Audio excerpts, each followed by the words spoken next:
Amsal 2 ayat 1 sampai 5. Demikian firman Tuhan. Saudara-saudara Yusuf pergi ke Mesir. Ayat 1.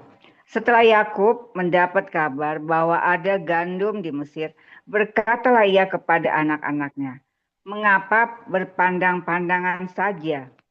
Lagi katanya, "Telah kudengar bahwa ada gandum di Mesir. Pergilah ke sana dan belilah gandum di sana untuk kita, supaya kita tetap hidup dan jangan mati." Ayat 3. Lalu pergilah 10 orang saudara Yusuf untuk membeli gandum di Mesir. Ayat 4. Tetapi Yakub tidak membiarkan Benyamin adik Yusuf pergi bersama-sama dengan saudara-saudaranya, sebab pikirnya, jangan-jangan ia ditimpa kecelakaan nanti. Ayat 5. Jadi di antara orang yang datang membeli gandum terdapatlah juga anak-anak Israel, sebab ada kelaparan di tanah Kanaan. Amin. Demikian ayat 6. Sementara itu Yusuf telah menjadi mangku bumi di negeri itu. Dialah yang menjual gandum kepada seluruh rakyat negeri itu. Jadi ketika saudara-saudara Yusuf datang kepadanya lah mereka menghadap dan sujud dengan mukanya sampai ke tanah. Ayat 7. Ketika Yusuf melihat saudara-saudaranya, segeralah mereka dikenalnya, tetapi ia berlaku seolah-olah ia seorang asing kepada mereka. Ia menegur mereka dengan membentak, katanya, "Dari mana kamu?" Jawab mereka, "Dari tanah Kanaan untuk membeli bahan makanan." Ayat 8. Memang Yusuf mengenal saudara-saudaranya itu, tetapi dia tidak dikenal mereka. Lalu, ayat 9, lalu teringatlah Yusuf akan mimpi-mimpinya tentang mereka, berkatalah ia kepada mereka, "Kamu ini pengintai, kamu datang untuk melihat-lihat di mana negeri ini tidak dijaga." Ayat 10, tetapi jawab mereka, "Tidak, tuanku, hanyalah untuk membeli bahan makanan, hamba-hambamu ini datang." Amin. Ayat 11, kami ini sekalian anak dari satu ayah. Kami ini orang jujur. Hamba-hambamu ini bukanlah pengintai. Tetapi ia berkata kepada mereka, "Tidak, kamu datang untuk melihat-lihat di mana negeri ini tidak dijaga." Lalu jawab mereka, Hambamu ini 12 orang. Kami bersaudara anak dari satu ayah di tanah Kanaan. Tetapi yang seorang ada pada kami dan seorang sudah tidak ada lagi." Saya tempat kepada mereka, "Sudah seperti aku ketahui, bukan kepadamu, tadi kamu ini pengintai." Ayat 15, dalam ini juga harus diuji hidup Fir'aun. Tidak ada jika sang bungsu itu tidak datang kemari. Amin.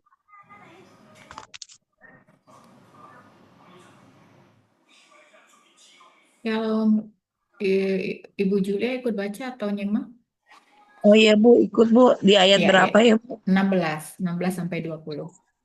Kejadian 42 ayat 16.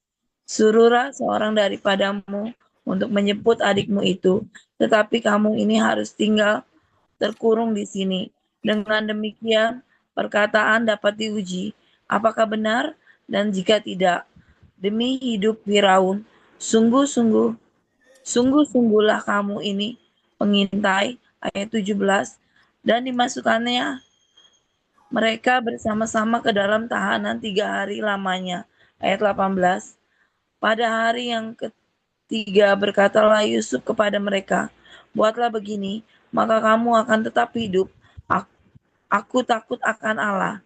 Ayat 19, jika kamu orang jujur, biarlah dari kamu bersaudara tinggal seorang terkurung dalam rumah tahanan. Tetapi pergilah kamu, bawalah gandum untuk meredakan lapar seisi rumahmu. Ayat 20, tetapi saudaramu yang bungsu itu haruslah kamu bawa kepadaku, supaya perkataanmu itu ternyata benar dan kamu juga mati. Amin.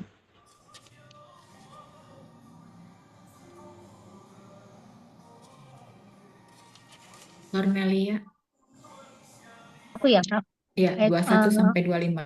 ya, Kejadian 42 ayat 21, mereka berkata seorang kepada yang lain, betul-betullah kita menanggung akibat dosa kita terhadap adik kita itu. Bukankah kita melihat bagaimana sesak hatinya ketika ia memohon belas kasihan kepada kita, tetapi kita tidak mendengarkan permohonannya. Itulah sebabnya kesesakan ini menimpa kita. 22, lalu Ruben menjawab mereka, bukankah dahulu kukatakan kepadamu, janganlah kamu berbuat dosa terhadap anak itu, tetapi kamu tidak mendengarkan perkataanku. Sekarang darahnya dituntut daripada kita. 23, tetapi mereka tidak tahu bahwa Yusuf mengerti perkataan mereka, sebab mereka memakai seorang juru bahasa. 24, maka Yusuf mengundurkan diri dari mereka lalu menangis. Kemudian ia kembali kepada mereka dan berkata-kata dengan mereka. Ia mengambil Simeon dari antara mereka, lalu disuruh belenggu di depan mata mereka. 25, sesudah itu Yusuf memerintahkan bahwa tempat gandum mereka akan diisi dengan gandum dan bahwa uang mereka masing-masing akan dikembalikan ke dalam karungnya, serta bekal mereka di jalan akan diberikan kepada mereka. Demikianlah dilakukan orang kepada mereka itu. Amin. 26. Sesudah itu, mereka pun memuat gandum itu ke atas keledai mereka, lalu berangkat dari situ. Ketika seorang membuka karungnya untuk memberi makan keledainya di tempat bermalam, dilihatnyalah uangnya ada di dalam mulut karungnya. Katanya kepada saudara-saudaranya, uangku dikembalikan, lihat, ada dalam karungku.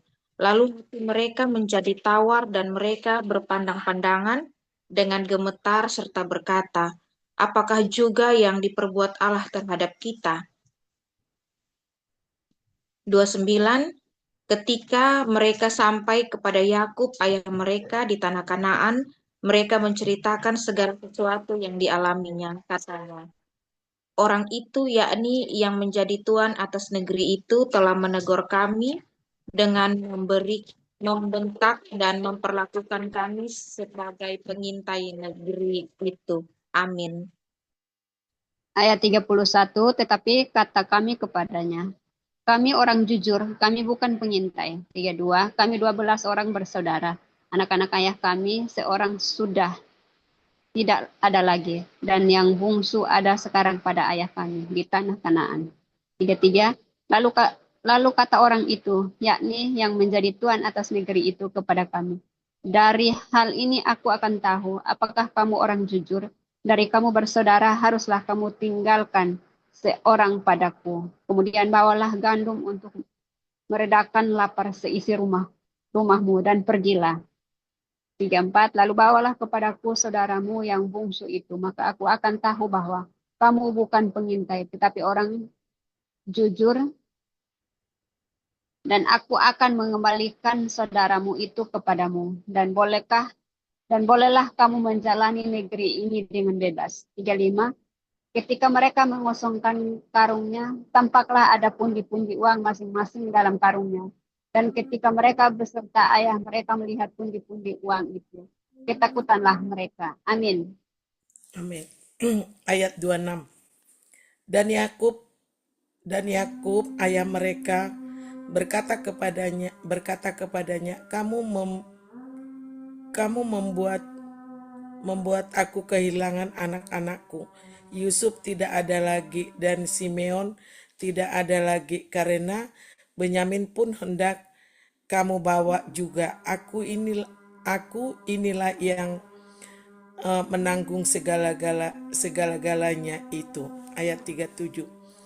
Lalu berkatalah Ruben kepada ayahnya, kedua anak laki-laki boleh engkau bunuh jika ia tidak kubawa kepadamu. Serahkanlah dia ke dalam tanganku, maka dia akan kubawa kembali kepadamu. Ayat 38, tetapi jawabnya, anakku itu tidak akan pergi ke sana bersama-sama dengan kamu, sebab kakaknya telah mati dan hanya dialah yang tinggal. Jika dia ditimpa kecelakaan di jalan yang akan kamu tempuh, maka tentulah kamu akan menyebabkan aku gimana sih ini? Menyebabkan aku yang ubanan ini turun ke dunia orang mati karena duka cita. Kejadian 43. Saudara-saudara Yusuf pergi ke Mesir untuk kedua kalinya. Ayat 1. Tetapi hebat sekali kelaparan di negeri ini. Terima kasih. Amin.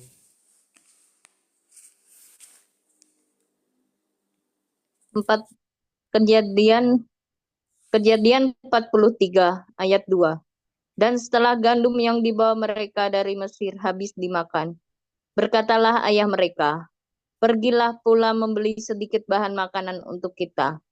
Ayat 3. Lalu Yehuda menjawabnya, orang itu telah memperingatkan kami dengan sungguh-sungguh.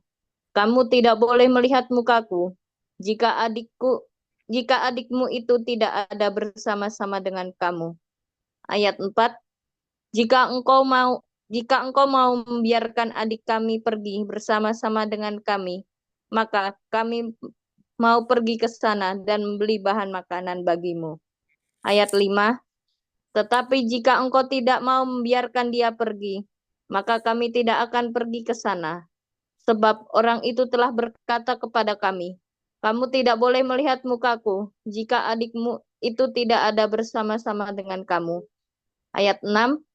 Lalu berkatalah Israel, mengapa kamu mendatangkan malapetaka kepadaku dengan beritahu kepada orang itu bahwa masih ada adikmu seorang. Amin. Ayat 7, jawab mereka, orang itu telah menanyai kami dan dengan seksama tentang kami sendiri dan tentang sanak saudara kita. Masih hidupkah ayahmu? Adakah adikmu lagi? Dan kami telah memberitahukan semuanya kepadanya seperti yang sebenarnya.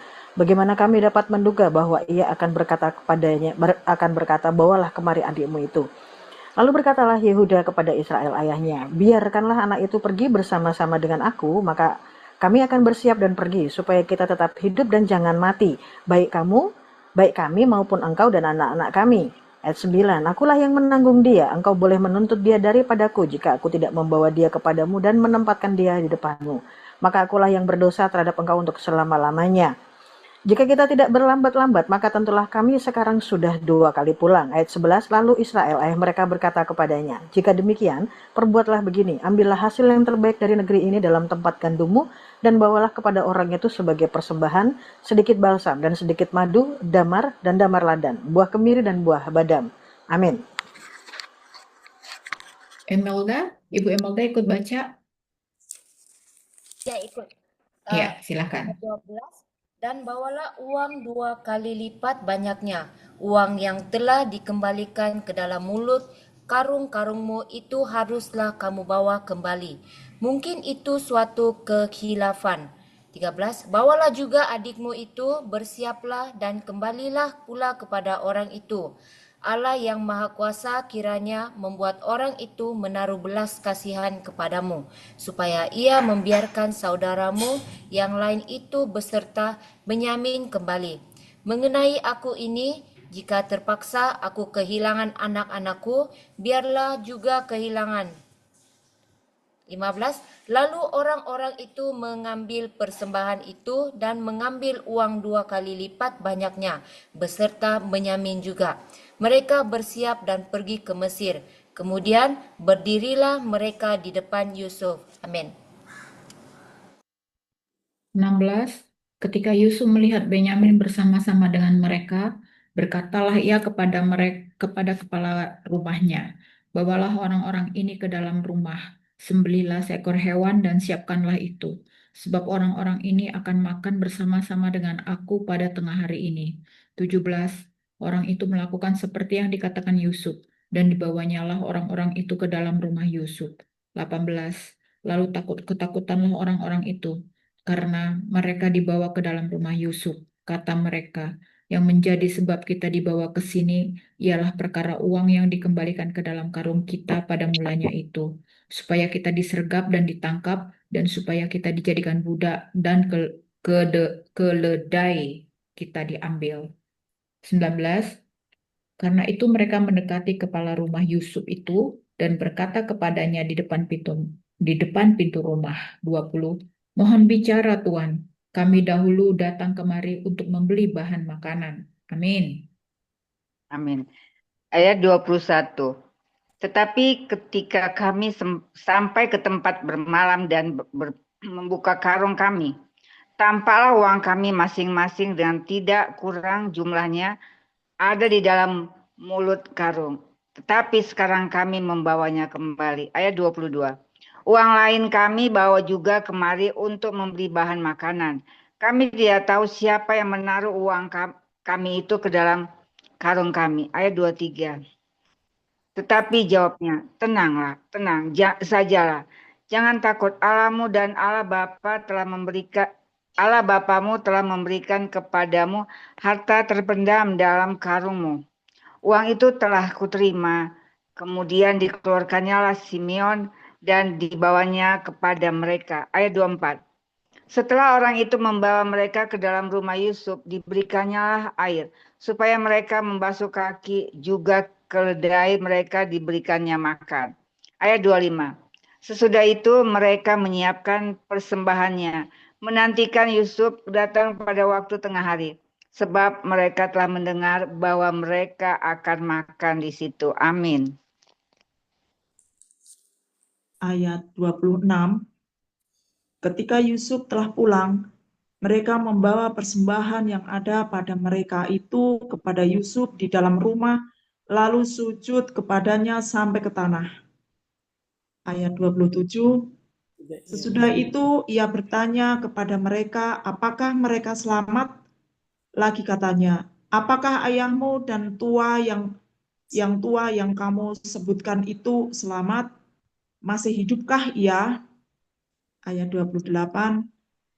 Jawab mereka, hambamu ayah kami ada selamat, ia masih hidup.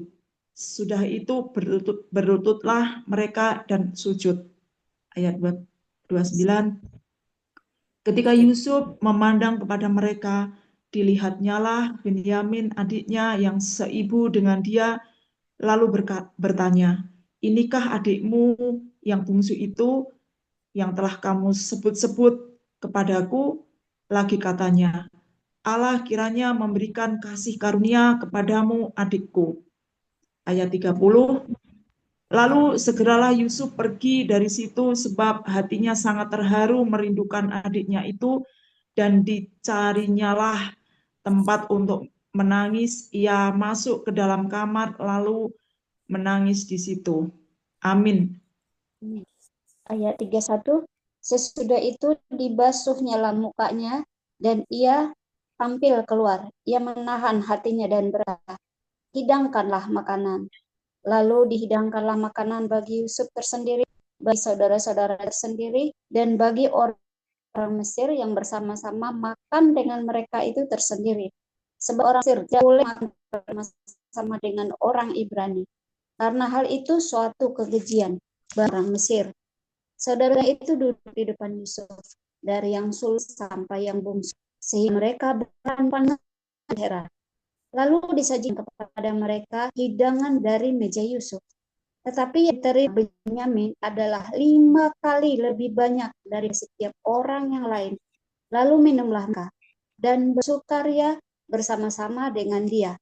Kejadian pasal 44 ayat 1. Piala Yusuf hilang dan didapati. Ayat 1. Sesudah itu diperintahkan kepada kepala rumahnya, isilah karung orang-orang itu dengan seberapa yang dapat dibawa mereka, dan letakkan uang masing-masing di dalam mulut karungnya. Amin.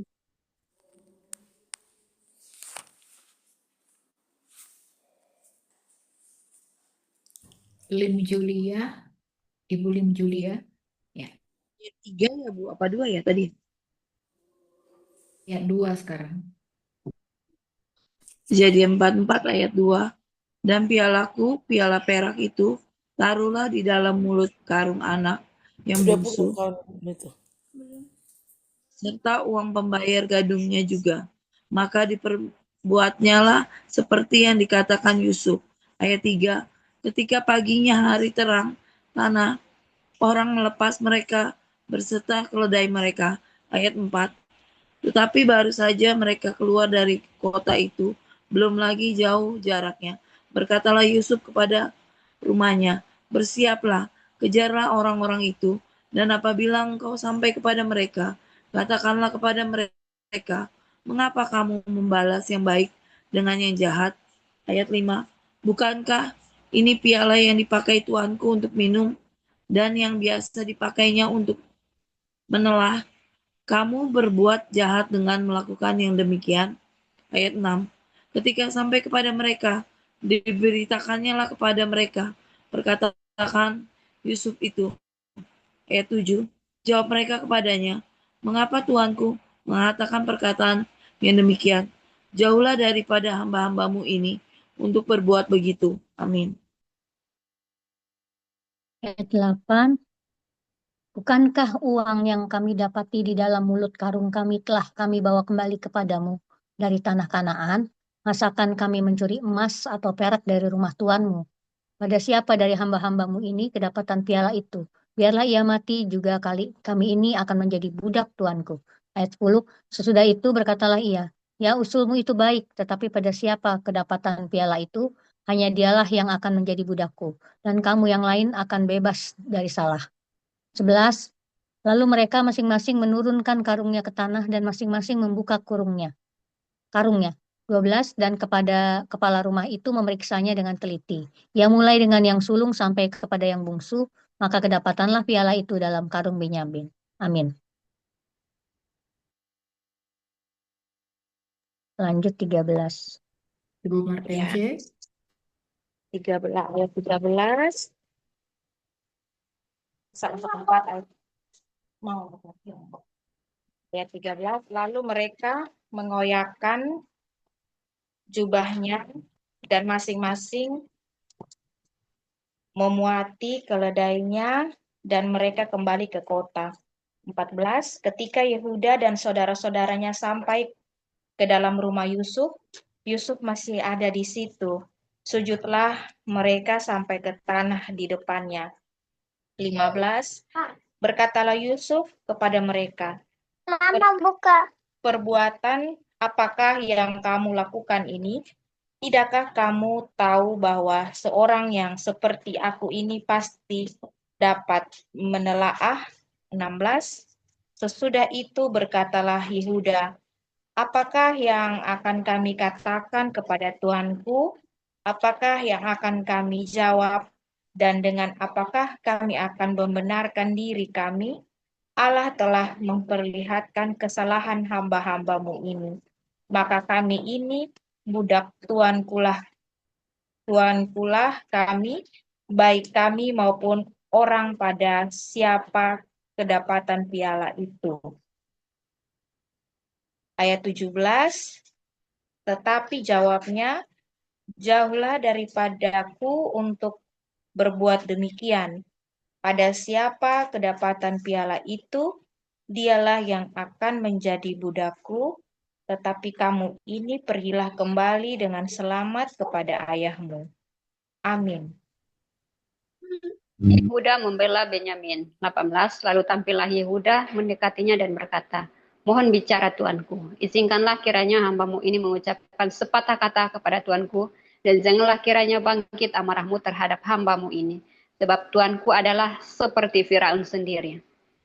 19. Tuanku telah bertanya kepada hamba-hambanya ini, masih adakah ayah atau saudara kamu?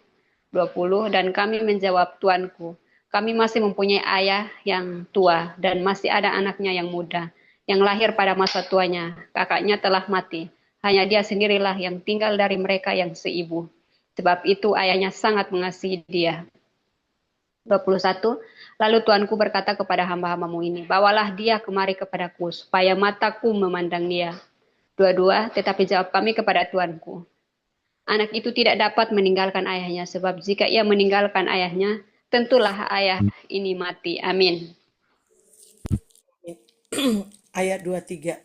Kemudian tuanku berkata kepada hamba-hambamu ini, jika adikmu yang bungsu itu tidak datang kemari bersama-sama dengan kami, kamu tidak boleh melihat melihat mukaku lagi. Ayat 24. Setelah kami kembali kepada hambamu, ayahku, maka kami memberitahukan kepadanya perkataan tuanku itu. Ayat 25.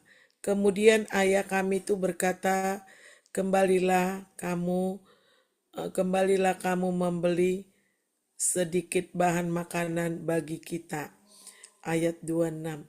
Tetapi jawab kami tidak dapat pergi ke sana jika adik kami yang bungsu bersama-sama dengan kami, barulah kami akan pergi ke sana, sebab kami tidak boleh melihat muka orang itu apabila adik kami yang bungsu tidak bersama-sama dengan kami.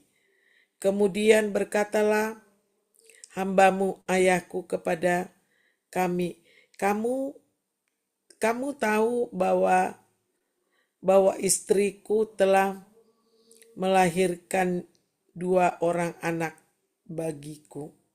Amin. Terima kasih. Kejadian 44 ayat 29. Ayat 28. Yang seorang telah pergi daripadaku, dan aku telah berkata, tentulah ia diterkam oleh binatang buas, dan sampai sekarang aku tidak melihat dia kembali. Ayat 29. Jika anak ini kamu ambil pula daripadaku, dan ia ditimpa kecelakaan, maka tentulah kamu akan menyebabkan aku yang ubanan ini turun ke dunia orang mati karena nasib celaka. Ayat 30. Maka sekarang apabila aku datang kepada hambamu, ayahku, dan tidak ada bersama-sama dengan kami, anak itu, padahal ayahku tidak dapat hidup tanpa dia. Ayat 31. Tentulah akan terjadi apabila dilihatnya anak itu tidak ada, bahwa ia akan mati, dan hamba-hambamu ini akan menyebabkan hambamu, ayah kami yang ubanan itu, turun ke dunia orang mati karena duka cita. Ayat 32.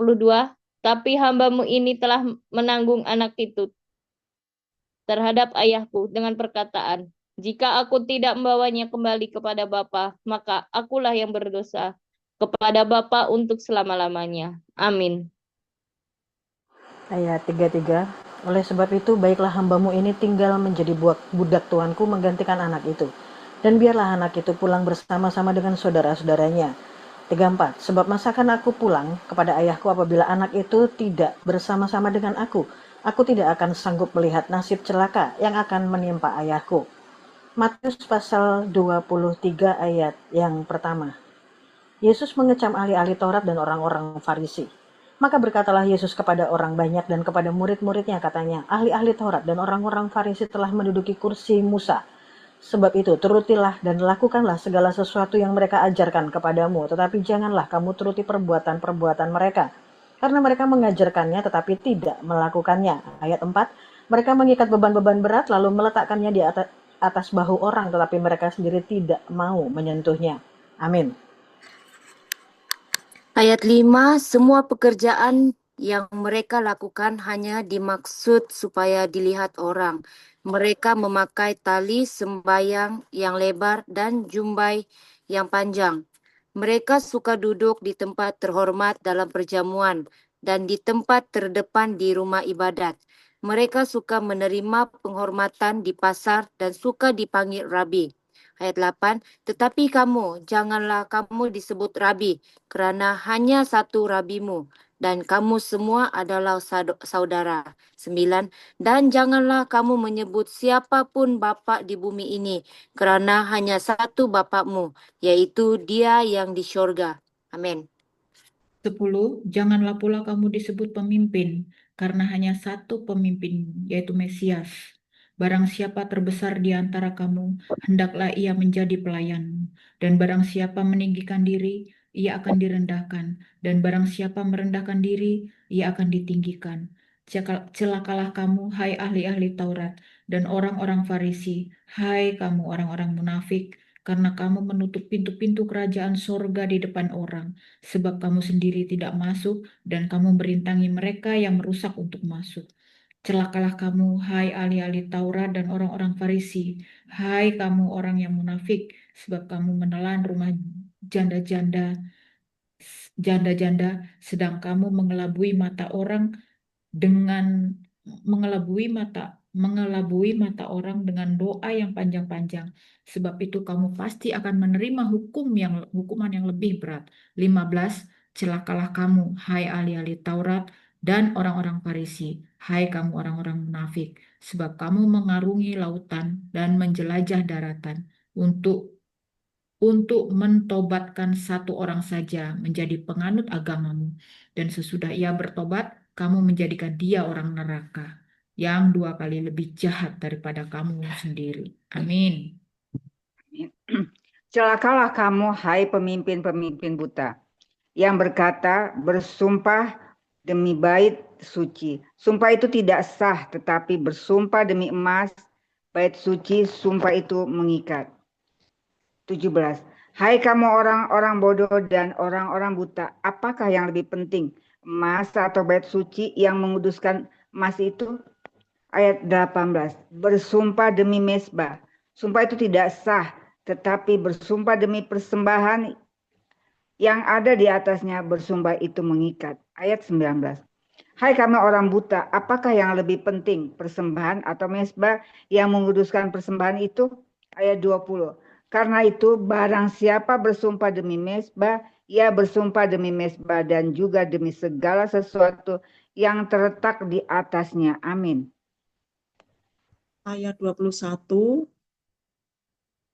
Dan barang siapa bersumpah demi bait suci, ia bersumpah demi bait suci dan juga demi dia yang diam di situ.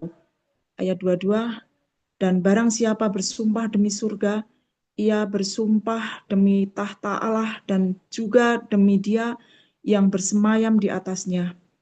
Ayat 23. Celakalah kamu, hai ahli-ahli Taurat dan orang-orang Farisi, hai kamu orang-orang munafik, sebab persepuluhan dan selasih, adas, manis dan jintan kamu bayar, tetapi yang terpenting dalam hukum Taurat kamu abaikan, yaitu keadilan dan belas kasihan dan kesetiaan. Yaitu yang satu harus dilakukan dan yang lain jangan diabaikan. Ayat 24. Hai kamu pemimpin-pemimpin buta, nyamuk kamu tapiskan dan dari dalam minumanmu, tetapi unta yang di dalamnya kamu telan. Ayat 25. Celakalah kamu, hai ahli-ahli Taurat dan orang-orang Farisi, hai kamu orang-orang munafik, sebab cawan dan pinggan kamu bersihkan sebelah luarnya, tetapi sebelah dalamnya penuh rampasan dan kerasukan. Amin. Kerakusan. Ayat 26. Hai orang Farisi yang buta, bersihkanlah dahulu sebelah dalam cawan itu, maka sebelah luarnya juga akan bersih.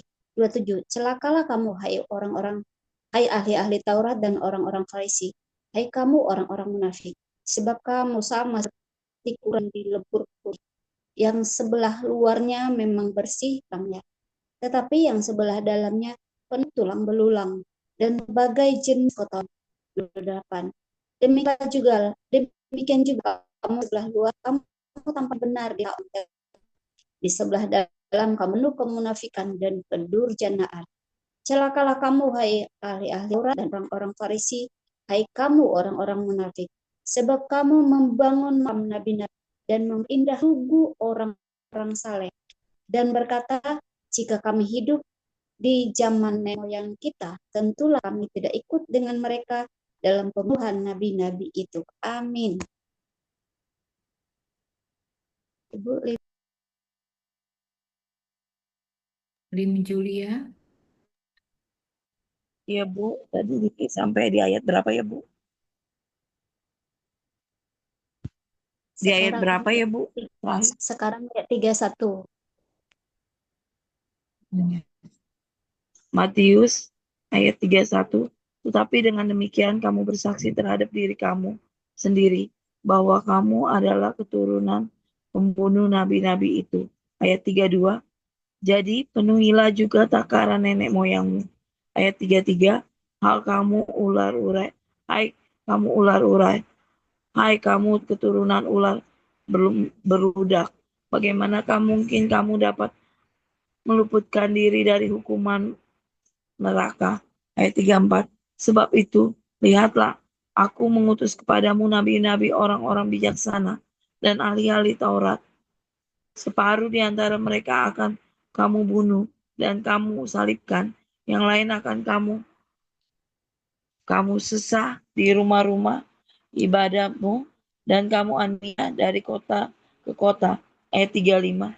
Supaya kamu menanggungnya akibat penumpahan darah orang yang tidak bersalah mulai dari Habel, orang benar itu, sampai kepada Zakaria untuk Berekeya yang kamu bunuh di antara tempat kudus dan mezbah. Ayat 36.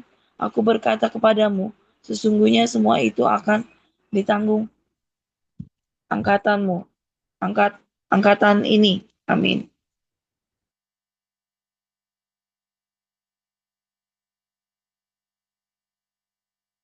Lia,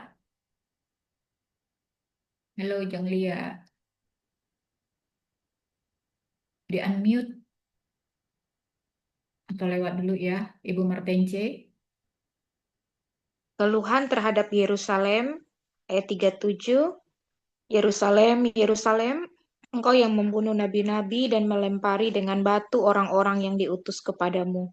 Berkali-kali aku rindu mengumpulkan anak-anakmu sama seperti induk ayam mengumpulkan anak-anaknya di bawah sayapnya, tetapi kamu tidak mau. 38. Lihatlah rumahmu ini akan ditinggalkan dan menjadi sunyi. 39. Dan aku berkata kepadamu, mulai sekarang kamu tidak akan melihat aku lagi hingga kamu berkata, diberkatilah dia yang datang dalam nama Tuhan. Pasal 24 ayat 1, bait Allah diruntuhkan. Sesudah itu Yesus keluar dari bait Allah lalu pergi.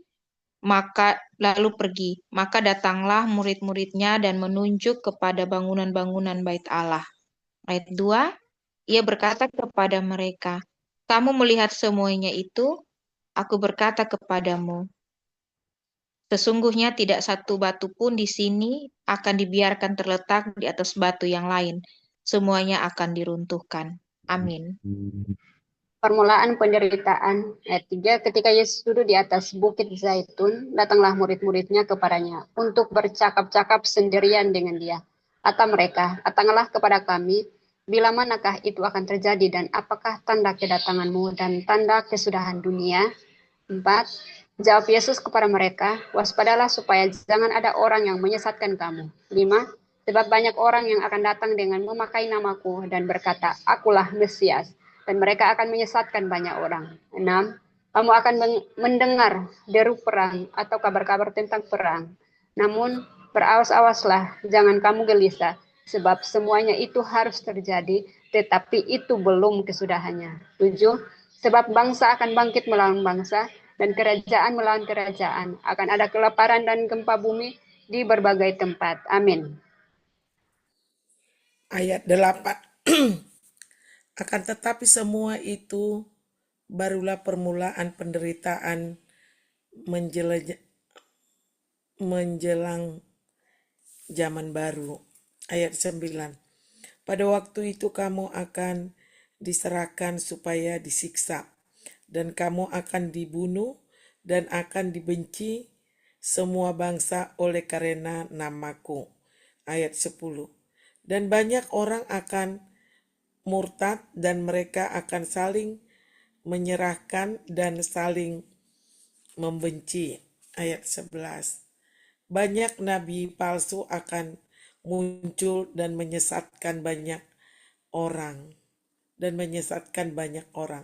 Ayat 12. Dan karena makin bertambahnya kedurhakaan, maka kasih kebanyakan orang akan menjadi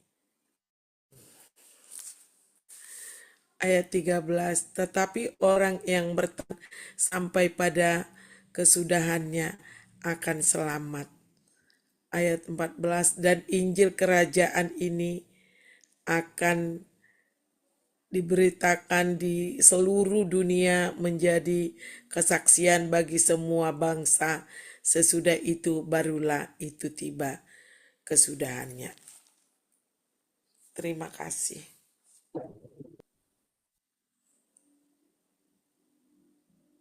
Neng Ika,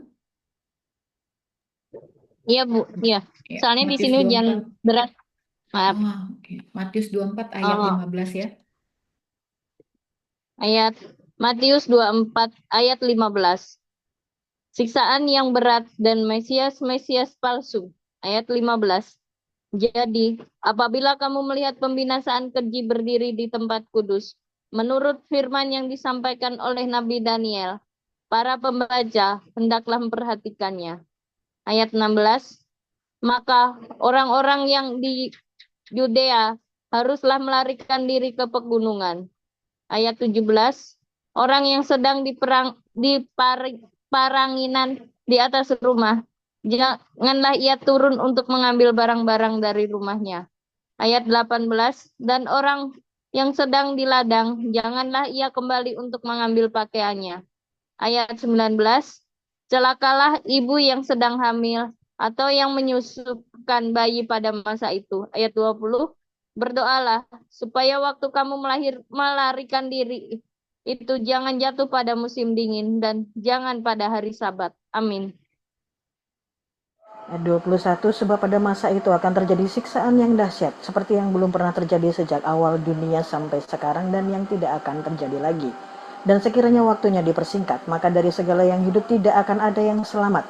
Akan tetapi oleh karena orang-orang pilihan, waktu itu akan dipersingkat. 23, pada waktu itu, jika orang berkata kepada kamu, lihat Mesias ada di sini atau Mesias ada di sana, jangan kamu percaya. Sebab Mesias palsu dan nabi-nabi palsu akan muncul dan mereka akan mengadakan tanda-tanda yang dahsyat dan mujizat-mujizat sehingga sekiranya mungkin mereka menyesatkan orang-orang pilihan juga. Camkanlah, aku sudah mengatakannya terlebih dahulu kepadamu. Ayat 26, jadi apabila orang berkata kepadamu, lihat, ia ada di padang gurun, janganlah kamu pergi ke situ. Atau lihat, ia ada di dalam bilik, janganlah kamu percaya. Amin. 27. Sebab sama seperti kilat memancar dari sebelah timur dan melontarkan cahayanya sampai ke barat, demikianlah pula kelak kedatangan Anak Manusia. Di mana ada bangkai, di situ burung nazar berkerumun. Kedatangan Anak Manusia perumpamaan tentang pohon ara. 29. Segera sesudah siksaan pada masa itu, matahari akan menjadi gelap dan bulan tidak bercahaya dan bintang-bintang akan berjatuhan dari langit dan kuasa-kuasa langit akan goncang. 30. Pada waktu itu akan tampak tanda Anak Manusia di langit dan semua bangsa di bumi akan meratap dan mereka akan melihat Anak Manusia itu datang di atas awan-awan di langit dengan segala kekuasaan dan kemuliaannya. 31. Dan ia akan menyuruh keluar malaikat-malaikatnya dengan meniup sangkakala yang dahsyat bunyinya. Dan mereka akan mengumpulkan orang-orang pilihannya dari keempat penjuru bumi, dari ujung langit yang satu ke ujung langit yang lain. Amin. 32. Tariklah pelajaran dari perumpamaan tentang pohon ara. Apabila ranting-rantingnya melembut dan mulai bertunas, kamu tahu bahwa musim panas sudah dekat. 33. Demikian juga, jika kamu melihat semuanya ini, ketahuilah bahwa waktunya sudah dekat, sudah di ambang pintu. 34. Aku berkata kepadamu, sesungguhnya angkatan ini tidak akan berlalu sebelum semuanya ini terjadi. 35. Langit dan bumi akan berlalu, tetapi perkataanku tidak akan berlalu. 36. Tetapi tentang hari dan saat itu tidak seorang pun yang tahu. Malaikat-malaikat di sorga tidak, dan anak manusia pun tidak, hanya Bapa sendiri. Amin. Amin. Nasihat supaya berjaga-jaga. Ayat 37. Sebab sebagaimana bahwa pada zaman Nuh, demikian pula halnya kelak pada kedatangan Anak Manusia. 38. Sebab sebagaimana mereka pada zaman sebelum air bah itu makan dan minum, kawin dan mengawinkan, sampai kepada hari Nuh masuk ke dalam bahtera. 39. Dan mereka tidak tahu akan sesuatu sebelum air bah itu datang dan melenyapkan mereka semua. Demikian pula halnya kelak pada kedatangan Anak Manusia. 40. Pada waktu itu, kalau ada 2 orang di ladang, yang seorang akan dibawa dan yang lain akan ditinggalkan. 41. Kalau ada 2 orang perempuan sedang memutar batu kilangan, yang seorang akan dibawa dan yang lain akan ditinggalkan. Amin. Ayat 42. Karena itu berjaga-jagalah sebab kamu tidak tahu pada hari mana Tuhanmu datang. Ayat 43. Tetapi ketahuilah ini, jika tuan rumah tahu pada waktu mana pada malam hari pencuri akan datang, sudahlah pasti ia berjaga-jaga dan tidak akan membiarkan rumahnya dibongkar. Ayat 44. Sebab itu, hendaklah kamu juga siap sedia, karena Anak Manusia datang pada saat yang tidak kamu duga. Perumpamaan tentang hamba yang setia dan hamba yang jahat. Ayat 45. Siapakah hamba yang setia dan bijaksana yang diangkat oleh tuannya atas orang-orangnya untuk memberikan mereka makanan pada waktunya? Ayat 46. Berbahagialah hamba yang didapati tuannya melakukan tugasnya itu ketika tuannya itu datang. Amin. Ayat 47, aku berkata kepadamu, sesungguhnya tuannya itu akan mengangkat dia menjadi penguasa miliknya. Akan tetapi apabila hal itu jahat dan berkata di dalam hatinya, Tuhan tidak datang, lalu mulai memukul hamba-hamba lain dan makan minum bersama-sama pemabok-pemabok, maka Tuhan hamba itu akan datang pada hari yang tidak disangkakannya dan pada saat yang tidak diketahuinya, dan akan membunuh dia dan membuat dia senasib dengan orang-orang munafik. Di sana akan terdapat ratapan dan kertakan gigi. Amin.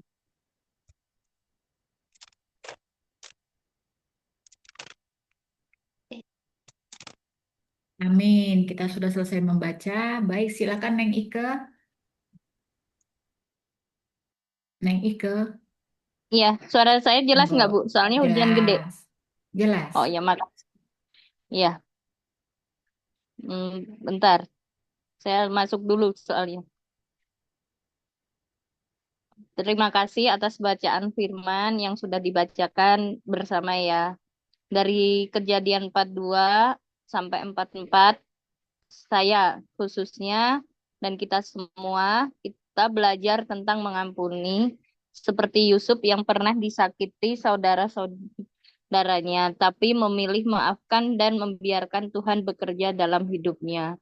Dalam kehidupan sehari-hari, ini bisa berarti ketika teman dan keluarga pernah menyakiti kita, kita memilih mengampuni agar hati kita dan hubungan tetap damai. Terus dari Matius 23 sampai 24, Yesus mengingatkan kita untuk hidup tulus dan berjaga-jaga. Artinya, dalam berinteraksi dengan orang lain atau saat bekerja, jangan hanya terlihat baik di luar, tapi lakukannya semuanya dengan hati yang jujur. Tuhan melihat hati kita, bukan sekedar penampilan. Maka dari itu, saya mengajak teman-teman untuk merefleksikannya saat ini. Barangkali ada teman-teman yang mau sharing, silakan.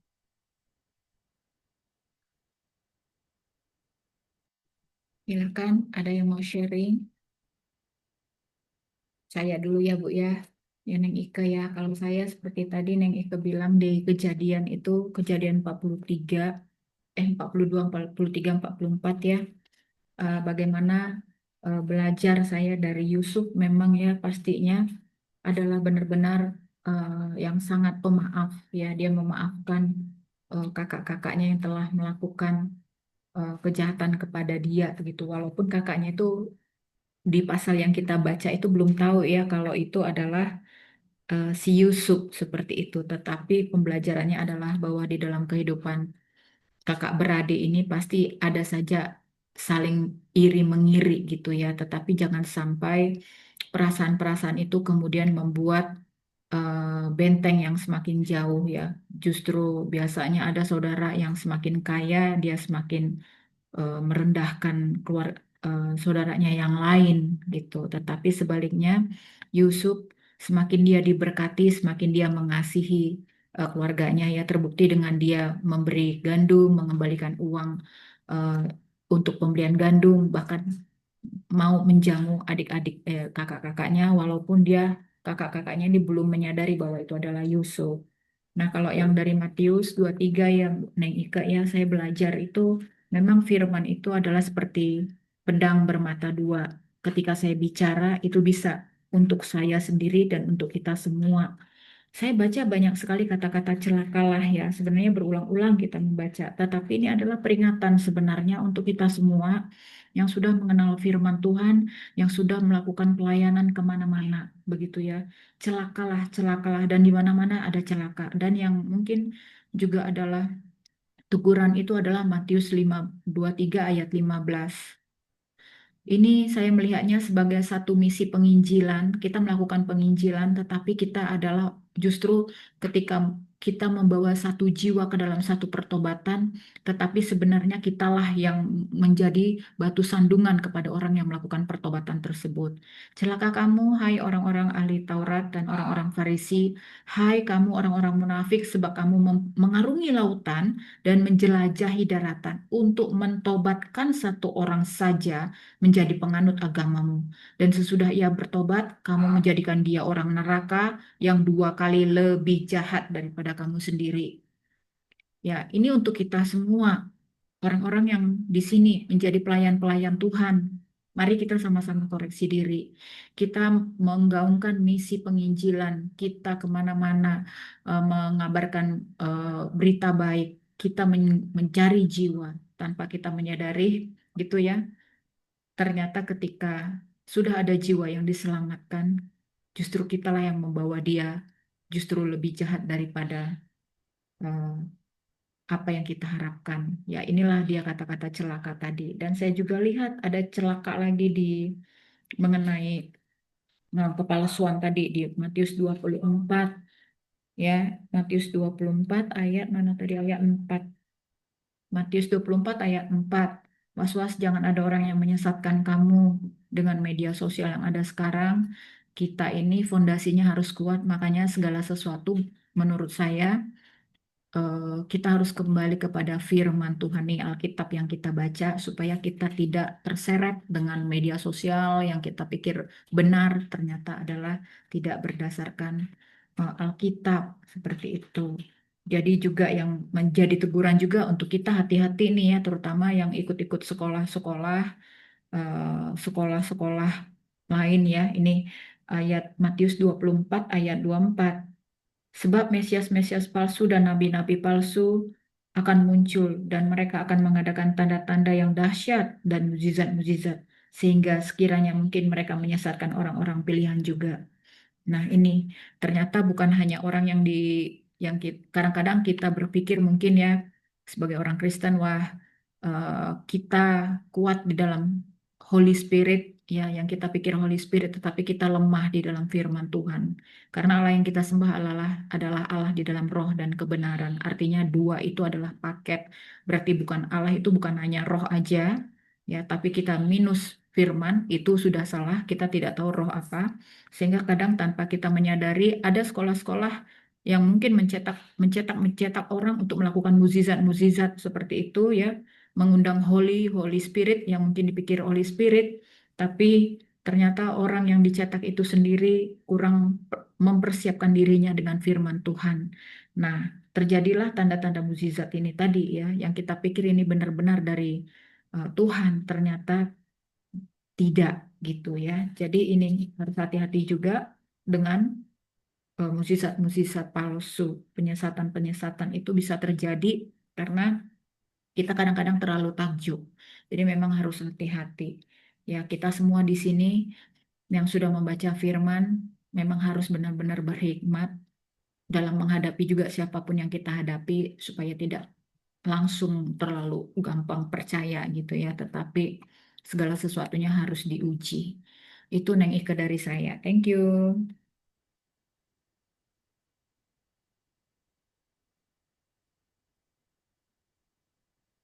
Di unmute. Ya. Ya. Barangkali ada teman-teman yang ingin menambahkan atau ingin sharing pada siang hari ini, silahkan.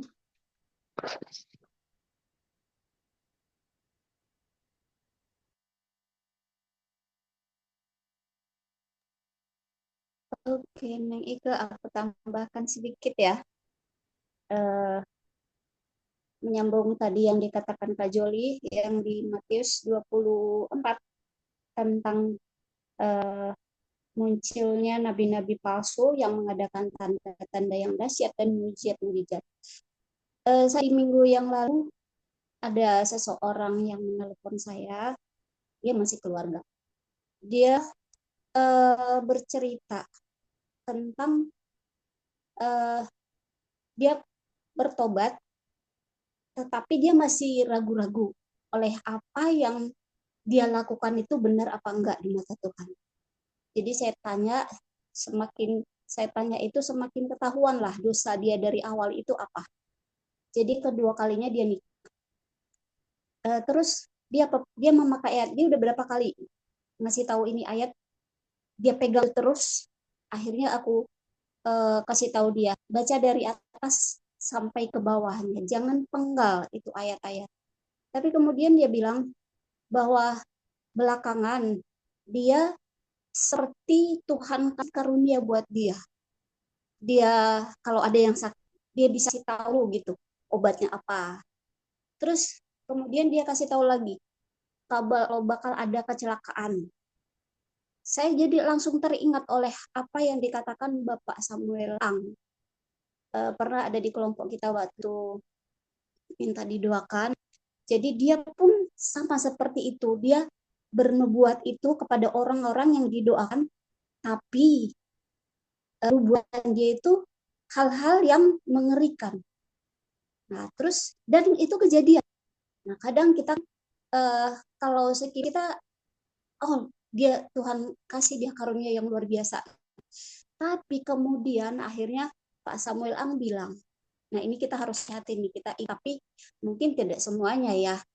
Oleh Pak Samuel Ang bilang begini, dari setelah dia ibu ini cerita latar belakang dia, akhirnya dia bilang karunia atau nubuatan itu tidak selamanya dari Tuhan.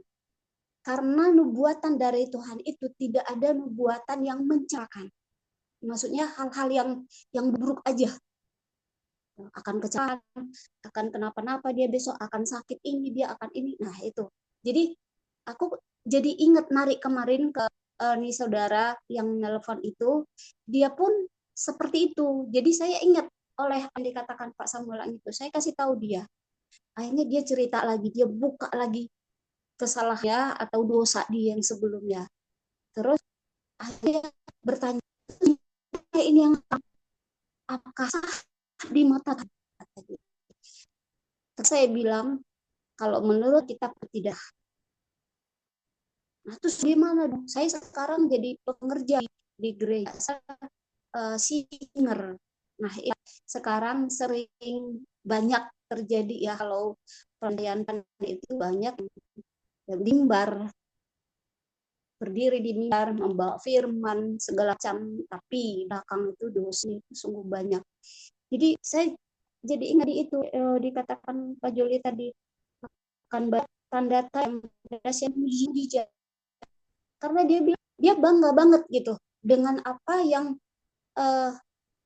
tiba-tiba ada hari dia juga lagi nyapu halaman, terus dia ada yang telinga saya, jangan itu dulu, bersihin dari di gereja dulu gitu. Lakukan, memang dia lakukan. Terus, tapi aku tetap bilang sama dia, pernikahan sekarang ada perzinahan itu tidak sah di mata Tuhan. Sekalipun kau diberkati di gereja, bukan yang memberkati, tapi manusia. Saya bilang, kita lagi bergol sekarang itu aku pun jadi, karena di pernikahan yang pertama pun dia bilang berarti juga enggak, kata dia. Nah, pertama pun berzinah dulu, baru nah aku jadi nih untuk mungkin aku harus bertanya nanti pada yang lebih memahami ini. Tetap dia juga tetap bertanya-tanya gimana posisi dia saat ini. Jadi kita sekarang benar apalagi setelah di ayat berikutnya ya, kedatangan anak manusia. Kalau kita baca itu kedatangan manusia itu yaitu Tuhan Yesus, itu kita pasti ketar-ketir nih. Kita harus waduh gimana nanti dari ayat 29 itu karena itu dijelaskan di situ, tapi itu terjadi nanti belum ada yang tahu. Tapi teman-teman ini tanda-tanda itu udah silakan. Jangan sampai hidup kita bercacat dan bercela di hadapan Tuhan pada saat Dia datang nanti. Itu tadi juga kalau ada tanda-tanda ajaib yang menurut pandangan mata kita itu luar biasa, belum tentu di mata Tuhan. Jadi harus waspadalah selalu. Seperti dikatakan di ayat terakhir ayat 36 itu, tetapi tentang hari itu tidak ada yang tahu, malaikat pun tidak tahu, anak pun yaitu Yesus sendiri tidak tahu, hanya Bapa sendiri. Jadi kita harus mulai dari sekarang waspada nih. Yang kita banyak dosa udah harus benar-benarlah minta ampun di hadapan Tuhan. Sungguh sedikit pun dosa itu, karena yang kalau kita di Wahyu kan 144 yang akan masuk ke surga itu kan, aduh kita termasuk nggak itu kan sedikit pun kesalahan kita kalau kita akui, udah kita nggak ada nyampe di sana gitu.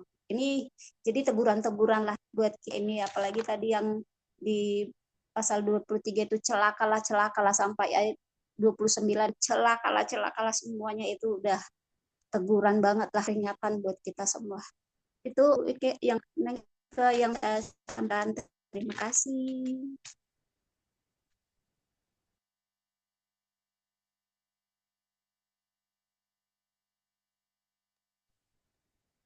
Ya, terima kasih Ibu Dewi ya. Benar ya, kita sebagai anak-anak Tuhan itu kita harus waspada ya. Pertama, terus yang kedua memang kita harus tekun di dalam firman-Nya ya. Karena firman Tuhan adalah pelita bagi kakiku ya. Dan yang ketiga kita harus berjaga-jaga. Karena memang dunia saat ini itu sedang tidak baik-baik saja ya. Dari situ kita bisa mengambil kesimpulan bahwa kita sebagai anak-anak Tuhan, apa yang disampaikan oleh Ibu Dewi sungguhlah luar biasa ya. Saya pun juga sampai hari ini belajar untuk mempraktekkannya. Saya sendiri belajar karena dengan adanya penjelasan dari Ibu Dewi tadi, saya juga berpikir saya sebagai anak-anak Tuhan harus bagaimana menerapkan kasih Tuhan tersebut dan dalam kehidupan saya sendiri. Itu. Terima kasih Ibu Dewi masukannya. Mungkin ada yang lain.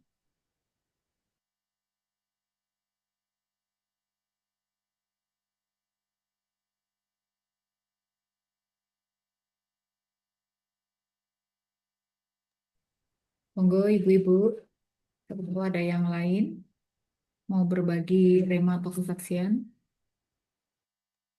Aku Kak sedikit Kak. Oh ya, silakan. Ya, ini sudah Cornelia udah dipin. Ya, ada yang saya mau bagi itu tentang apa namanya, bagaimana kita iman kita percaya bahwa kita tuh benar-benar dalam perlindungan Tuhan ya, seperti kayak gini. Insecure, melawan insecure. Saya kan di sini kan mau coba melamar kerja gitu. Eh, jadi katanya waktu itu ditawarkannya jadi ini, jadi jaga di perpustakaan apa United Nation gitu. Jadi waktu waktu tes lewat online katanya masuk, tapi ternyata di sini begitu mau begitu dipanggil lagi, ternyata saya diajar asuransi dulu katanya di apa di mau di mau dilatih ini di bidang asuransi. Terus saya bingung dong dalam hati saya, aduh kok jadi asuransi ya kan gitu kan. Saya kan terus asuransi saya kan bukan tinggal di negara saya, siapa yang mau saya tawarin asuransi kan kayak gitu kan bingung ya. Jadi tuh itu langsung kayak ini sebenarnya gue nih apa sebetulnya kerjaan itu ada apa enggak sih kan jadi kayak gitu ada keraguan jadi kan ada rasa takut juga ya terus akhirnya jadi gini saya langsung ini enggak saya nggak mau sia-sia ke sini Tuhan. Saya mau menjadi manusia paling tidak Tuhan kasih saya kesempatan untuk benar-benar saya menjadi orang yang berguna kayak gitu ya jadi udah jauh-jauh ke sini gitu kan ada banyak harapan kan gitu tapi terus jadi saya segala keraguan itu apa segala macam takut apa tuh saya lawan sambil dalam hati bilang enggak. Eh, Tuhan nggak akan mempermalu saya. Tuhan nggak akan memberikan apa namanya. Saya percaya bahwa apapun yang saya lakukan ini, selama apapun yang saya lakukan itu jujur dan baik untuk semuanya, untuk keluarga ya khususnya ya. Ya saya percaya diri. Akhirnya udah begitu dilatih di asuransi, ternyata bukan disuruh jadi ini asuransi, tapi ternyata hanya diperkenalkan bahwa di situ bahwa kita wajib ikut asuransi. Jadi begitu ya akhirnya dites akhirnya dibilang ya sudah nanti untuk kedatangan berikutnya saya diterima kerja tapi saya harus visanya harus diganti dulu katanya gitu ya udah jadi di situ eh, apa tuh berarti emang benar kita ini nggak boleh apa-apa tuh takut gitu takut apa namanya belum belum mulai udah nyerah kayak gitu itu pokoknya kita panggil aja terus jadi gitu aduh Tuhan Yesus tolong aduh Tuhan Yesus saya takut aduh Tuhan Yesus nggak mungkin saya nggak bisa aduh pokoknya begitu terus jadi panggil terus sama Tuhan Yesus akhirnya benar pas begitu masuk ke dalam diwawancara aduh lancar banget gitu loh puji Tuhan gitu ya udah jadi intinya itu kita benar-benar harus ngandelin Tuhan terus kalau dalam doa tuh apa dalam perbuatan kita juga nih eh, jangan merasa ada saingan dulu atau jangan merasa eh, minder gitu kita jangan terlalu remehin diri kita juga gitu bukan berarti harus sombong ya maksudnya percaya diri aja gitu bahwa Tuhan Yesus tuh pasti kalau niat kita baik tuh pasti kasih jalan amin gitu aja Bu Ike, makasih.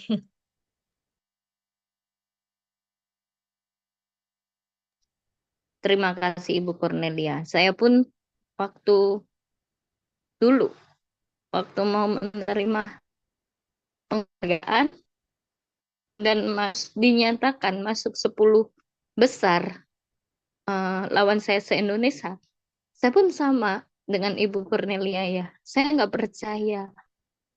percaya dan saya tidak yakin bahwa saya bisa masuk 2 besar juga. Itu yang membuat saya sampai hari ini. Kalau mengingat peristiwa itu, saya selalu meneteskan air mata ya. Karena di luar dugaan saya, di luar perkiraan saya pun sama Bu. Waktu itu saya cuma isi itu date 1 jam sebelum deadline ya. 1 jam sebelum deadline, saya mengisi essay. Di situ saya tidak tahu bagaimana caranya. Terus seminggu kemudian ada pengumuman untuk pengumuman bahwa saya dinyatakan 10 besar. Saya pulang dari gereja, saya bilang ke suami, ayah, ini nama Ika bener nggak? Ini nama Ika bener nggak? Suami cuma bilang, jalani aja apa yang Tuhan kehendaki. Dan mungkin ini adalah waktu mujizat kamu terjadi. Karena apa? Dalam rumah tangga saya pun tidak baik-baik saja ya. Terus terang 10 tahun rumah tangga saya tidak baik-baik saja.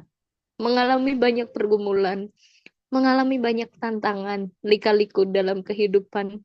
Maka dari itu waktu saya penentuan 10 besar. 10 besar saya tidak menyangka atau di luar dugaan saya bahwa saya bisa menjadi 2 besar dan bertemu dengan Ibu Menteri ya.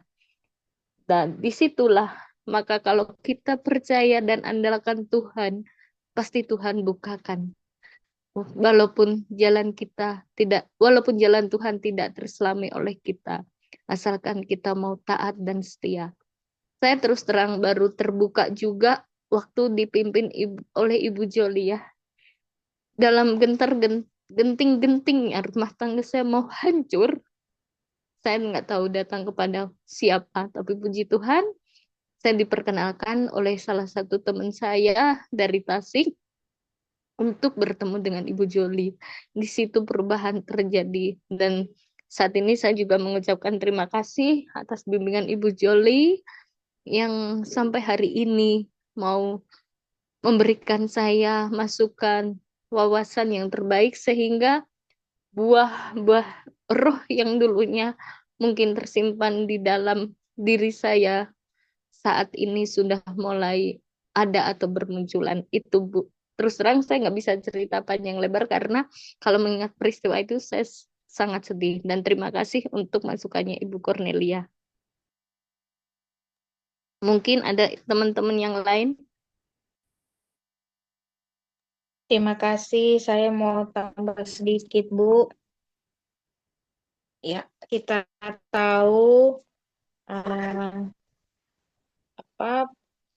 perjalanannya Yusuf itu bagaimana jatuh bangun, lika-liku hidupnya itu penuh dengan ujian. Setelah itu Tuhan mengangkatnya dan saat dia ada di puncak kejayaan menjadi pemimpin, semua yang dia alami bertahun-tahun, berpuluh-puluh tahun itu dilepaskan. Dendam, marah, benci, mungkin kecewa karena pengkhianatan ataupun karena perlakuan dari orang-orang terdekat, itu membuat dia bisa saja membalas dan lain sebagainya. Tetapi tadi kita lihat bahwa Yusuf benar-benar menerima mereka, bahkan mengasihi mereka. Menyambung di bacaan tadi di Matius, seringkali kita pandai berbicara tentang firman. Kita mengerti tentang firman, seperti ahli Taurat dan orang-orang Farisi. Tetapi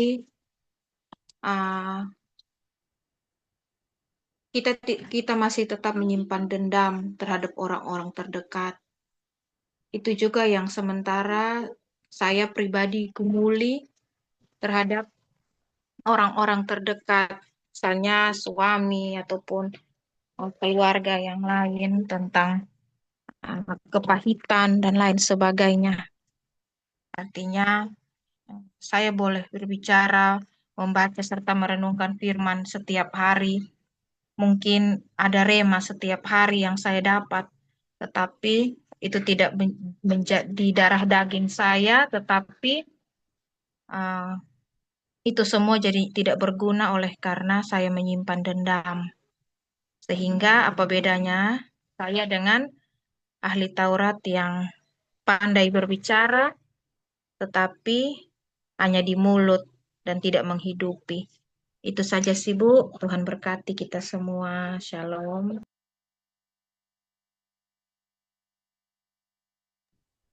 Terima kasih ya Bu. Saya pun peristiwa demi peristiwa saya telah lakukan dan jalani ya. Saya ingin sedikit sharing juga peristiwa saya waktu mau bertemu dengan Ibu Joli. Waktu itu saya tidak tahu jalan mana yang harus saya ambil. Karena saya jalan sudah buntu. Bahkan lawan saya bukanlah lawan yang seharusnya kita hadapi. Saya sangat bersyukur dan berterima kasih karena Tuhan masih membukakan pintu bagi saya untuk melewatinya dan harus harus datang kepada siapa di saat itu. Kalau saya mungkin datang kepada yang salah, peristiwa sampai hari ini pun tenggelam. Maksudnya masih bagaikan banjir ya. Tapi puji Tuhan, di saat atau di hari itu saya mengambil keputusan, saya mau datang kepada Tuhan. Saya datang kepada hamba Tuhan, saya mau menyerahkan diri saya. Di saat itu, saya bertemu, waktu ada hamba Tuhan di Garut lagi sakit, saya datang ke Tasik. Di Tasiklah ini peristiwa awal saya bertemu dengan Ibu Joli. Di Tasik saya curhat sama salah seorang teman yang biasa saya anggap sebagai orang tua saya sendiri. Di situ dia bercerita pada akhirnya bertemu dengan Ibu Joli. Di peristiwa tersebut Ibu Joli mengupas hal apa saja yang harus saya perbarui dalam hidup saya supaya saya bisa memperoleh kemenangan. Itu. Dan puji syukur pada Allah, saya boleh melewatinya, proses tersebut. Intinya saya boleh mengampuni, terutama orang yang membenci saya. Yang kedua, siapapun yang dulu lawan saya harus benar-benar membuka pintu untuk mengampuni. Di saat saya mau mengampuni, disitulah Tuhan bekerja. Disitulah Tuhan celikan mata hati saya, dipulihkan hidup saya, dan dibawalah saya seperti saat ini. Itu kesaksian saya juga, Bu. Saya juga sama. Saya mengalami, tapi puji Tuhan, di peristiwa genting, saya dipertemukan dengan Ibu Joli. Dan yang membuat satu perubahan dalam hidup saya sampai hari ini. Mungkin itu aja tambahan dari saya ya. Mungkin ada satu atau dua ibu lagi yang mau sharing, silakan. Ya ibu-ibu sebentar ya, saya mau ngasih tahu sedikit ya, memang kalau ibu-ibu yang nggak tahu memang Neng Ike ya memang waktu itu kasusnya berat ya, kasusnya berat, lawannya juga bukan hanya yang kelihatan tapi juga yang tidak kelihatan seperti itu. Sebenarnya memang waktu itu saya dengan tim ya melayani, memang saya menerapkan dari apa yang saya dapat yaitu School of Healing. Jadi kalau sekedar mendoakan saja, Neng Ike tidak akan sembuh. Tetapi ada bagian-bagian di School of Healing yang akhirnya saya harus ambil dan saya terapkan. Banyak hal yang harus diputuskan karena semua itu terjadi di dalam kehidupan Neng Ike. Sehingga saya dengan tim memang fokus. Jadi ada yang khusus pelayanan, contoh ya okultisme, ada khusus pelayanan dengan seksual tidak kudus, ada khusus pelayanan pola kepahitan, ada khusus pelayanan untuk penolakan. Jadi memang banyak sekali rentetannya. Jadi memang saya membagi semua itu agar itu semua dituntaskan ya. Kalau enggak ya kita enggak ketemu Neng Ike sampai hari ini. Puji Tuhan Neng Ike ya. Jadi memang itu kerjasama dengan tim ya yang memang punya hati untuk membantu Neng Ike. Dan puji Tuhan satu jiwa diselamatkan dan bergabung dengan kita. Itu Neng Ike ya. Ini semua untuk kemuliaan Tuhan tentunya ya. Neng Ike ada di sini juga sudah luar biasa. Baik, silakan Neng Ike. Terima kasih ya. Mungkin karena waktu sudah menunjukkan 3:30 Bu Kristi ya. Bu Kristi tadi ya, Oh ya. kayaknya Bu Kristi tadi ya. Saya endingnya aja ya, endingnya. Saya juga bersyukur ya kalau bisa ketemu dengan Bu Joli ya. Jadi saya bisa dapat berkat juga dari semuanya. Kalau nggak ada Bu Joli kan saya nggak bisa masuk ke Zoom ini, nggak bisa kenalan sama ibu-ibu yang luar biasa ini. Ya kan, nggak bisa ketemu Ibu Lampita, nggak kenal sama Neng Ike, nggak ketemu sama Bu Dewi, Bu Lia. Halo Bu Lia, tahu-tahu udah jauh aja Bu Lia ya. Terus yang saya pelajarin tadi dari bacaan kita ini luar biasa loh ya. Perjanjian lama, perjanjian baru ini Karena kita tuh sering ya hidup kita dibawa sama Tuhan itu kembali lagi berhadapan dengan situasi yang dulu pernah melukain kita. Iya atau iya? Iya. Kadang itu keluarga kita, kadang itu teman lama, pasangan. Malah pemimpin rohani juga bisa. Pokoknya semua yang ngecewain tuh bisa dipertemukan dengan kita lagi. Yusuf kan gitu, dia pertemukan dengan keluarganya tuh yang dulu udah mau ngebunuh dia, mau jual dia. Padahal saudara sendiri, keluarga sendiri kan. Tapi luka lama itu yang dikembaliin itu Tuhan pakai untuk justru menyembuhkan kita. Jadi Yusuf juga mengalami itu. Jadi ada saat-saat Tuhan tuh buka lagi luka lama, itu supaya kita bisa menyelesaikannya dengan benar. Apa yang sudah Neng Ike alami itulah diselesaikan dengan benar. Jadi dia bisa sekarang mulai berbuah. Kemarin-kemarin dia bertumbuh, berakar. Sekarang waktunya Neng Ike untuk berbuah. Semuanya kita di sini juga seperti itu. Masa udah ikut perempuan baca Alkitab lama banget nggak berbuah-berbuah ya? Pupuknya berarti kurang Bu Joli. Harus dikasih pupuk lagi yang lebih tokcar ya nanti ya, supaya berbuah ya. Nah, itu supaya kita tuh belajar bisa ngomong, aku nggak lagi sama dengan yang dulu, aku udah diubahkan oleh kasih karunia Tuhan. Kayak gitu kan, kita bergabung tuh bukan untuk hal yang sia-sia, tapi untuk hal yang luar biasa. Karena di dunia sekarang itu banyak banget hubungan yang rusak karena gengsi. Maafin, sorry ya, gitu kan. Jadi, kita tuh bener-bener gengsi, kita jaim ya kan, tapi lebih milih memelihara yang namanya dendam. Itu yang salah. Seringkali itu orang yang paling sulit kita ampuni, ya, orang yang paling sulit kita ampuni, itu Tuhan pakai justru untuk bentuk hati kita loh. Jadi seperti Kristus benar-benar dikulitin satu-satu kita lewat orang yang paling benar-benar kita sulit ampuni, ya kan? Apalagi dunia ini penuh banget, kepalsuan tuh penuh banget, pakai topeng tuh banyak banget ya kan. Nah, kita jangan salah satu yang seperti itu. Jangan kita tuh menyembunyikan luka-luka kita terus kita pakai topeng I am fine, aku rapopo gitu kan, terus senyum-senyum aja gitu, pura-pura happy ya kan, padahal di belakang lapar banget itu gitu loh. Jangan kayak orang Jawa banyak nggak enakannya ya kan, makan mboten enggak padahal di perutnya kayak gitu. Iya, Tuhan nggak cari penampilan kita kok, beneran. Tuhan lu nggak mau kita yang palsu tuh nggak mau. Tuhan tuh mencari hati kita tulus. Kalau kita luka ya kita jujur sama Tuhan. Tuhan, aku terluka. Aku lagi ngalamin kepahitan Tuhan. Awal pertama, kenapa kita bisa seberat itu? Karena kita nggak mau ngaku sama Tuhan. Jadi Tuhan susah mau nyembuhin kita susah. Bukan Tuhan mustahil ya, enggak. Tuhan bisa aja satu bermatence. Maaf ya Burmatence, saya suka biar pada nggak ngantuk ya kan. Ini adalah sambal dabu-dabu ini.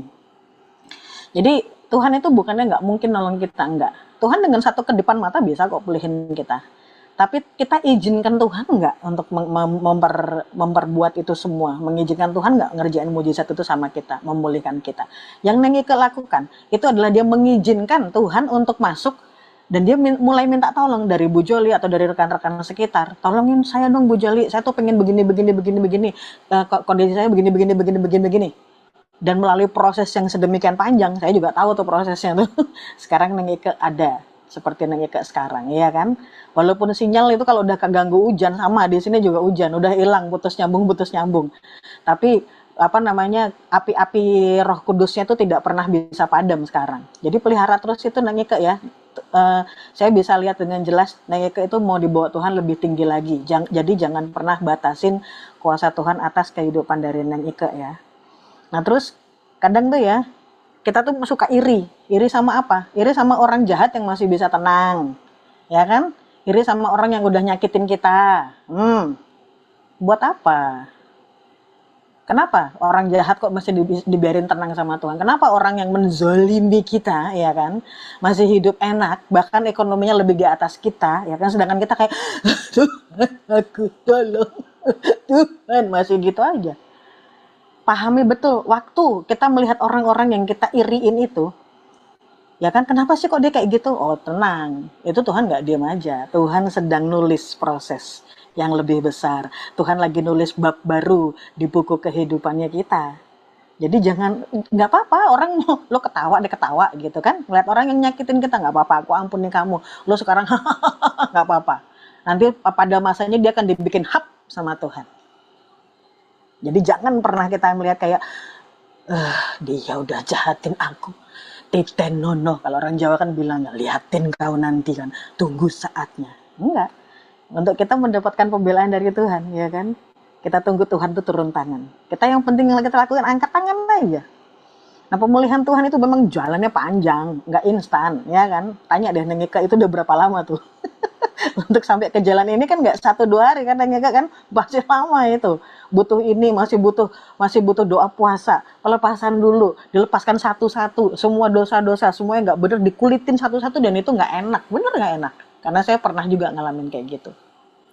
Tapi waktu kita milih untuk nggak dendam, waktu kita tuh menolak membalas kejahatan dengan kejahatan, terus kita mulai berkata, Tuhan engkau yang jadi hakim ya, karena penghakiman adalah haknya Tuhan kan, bukan haknya kita. Lepasin aja pengampunan, terus terserah Tuhan mau ngapain.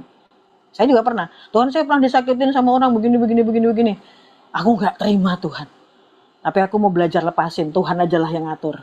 Nah, udah bodo amat, abis itu dia mau ngalamin apa ya udah di luar kuasa kita dan di luar sepengetahuan kita, it's okay, kita nggak perlu tahu itu ya kan.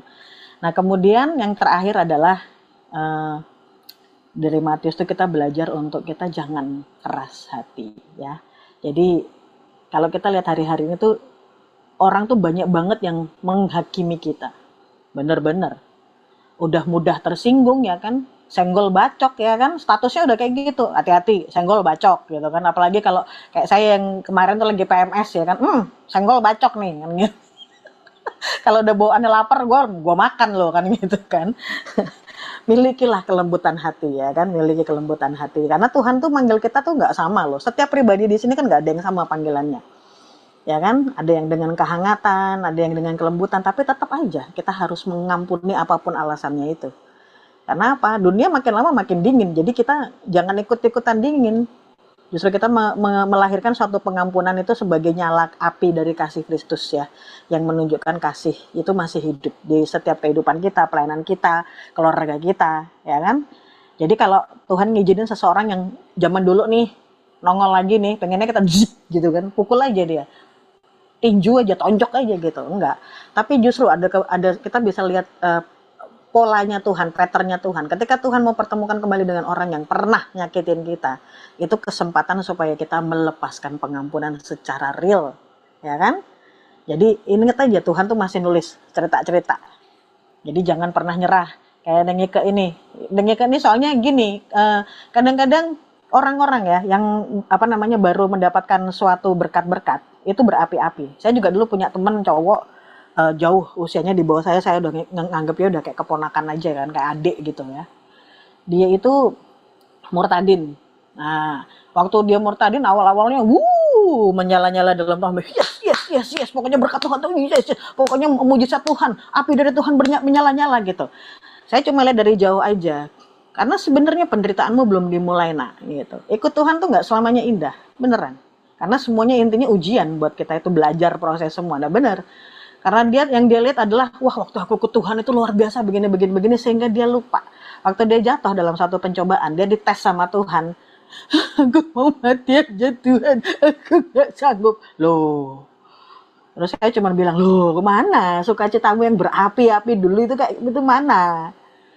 Nah terus dia baru saya ajarin, ikut Tuhan itu nggak selamanya indah. Tapi yang pasti, ikut Tuhan itu endingnya pasti indah walaupun sekarang kita kayak, gitu kan. Kita sampai kalau perlu nangis darah gitu kan. Tapi endingnya selalu indah. Jadi buat Nengika, sekarang Tuhan lagi persiapin. Buat kita semua juga, Tuhan lagi persiapin kita untuk makin kuat lagi supaya begitu kita ditindas orang, kita istilahnya dimaki-maki sama orang, kita sampai gitu kan, kita bengong, gue salah apa kan gitu. Atau kita misalnya disalah artiin sama orang banyak salah paham, orang nyakitin kita sengaja atau nggak sengaja, itu harusnya kita makin bebel ya, karena apa, kita kuat, bukan bebel kita nggak mau diajarin, tapi kita bebel dalam Tuhan. Orang mau nyakitin kita nggak mempan ya kan, orang mau nusuk kita peot itu pisaunya udah melengkung aja, nggak mempan sama kita ya kan, karena kita selalu dilindungi sama apa yang namanya kasih Tuhan, pemeliharaan Tuhan. Nah kalau kita sadar hal itu, itulah kita pasti bisa dapat ending yang luar biasa. Itu aja dari saya, thank you, Tuhan Yesus memberkati. Iya, terima kasih Kak Kristi, benar ya. Saya pun sampai hari ini, saya belajar untuk mengampuni terutama orang-orang yang ada di sekitar saya yang dulu dia berbuat sesuatu ya. Tapi di saat kita mau mengampuni dan melakukan firman Tuhan, pasti Tuhan bukakan. Terima kasih untuk Kak Kristi atas kesimpulan atau penjelasannya. Sebelum kita berpisah, mari kita satukan di dalam doa. Bapa dalam surga, pada sore hari ini kami sangat bersyukur dan berterima kasih karena melalui sharing sore hari ini dan pembacaan firman-Mu kami boleh diteguhkan, dikuatkan, dan kami berharap ke depannya boleh menjadi pelaku firman yang baik, taat dan setia. Kami percaya Tuhan, kuasa Roh Kudus-Mu mengurapi kami dan kuasa Roh Kudus-Mu bekerja di dalam hidup kami masing-masing Tuhan. Tuhan, pada sore hari ini kami juga tidak tahu pergumulan apa yang sedang kami alami. Tapi kami percaya Tuhan, selama kami berjalan bersama-Mu, kuasa-Mu, mujizat-Mu, penyembuhan terjadi Tuhan. Terima kasih ya Bapa, terima kasih ya Tuhan atas kebaikan-Mu dan kemurahan-Mu. Di dalam nama tangan Tuhan Yesus, kami telah berdoa. Amin. Amin.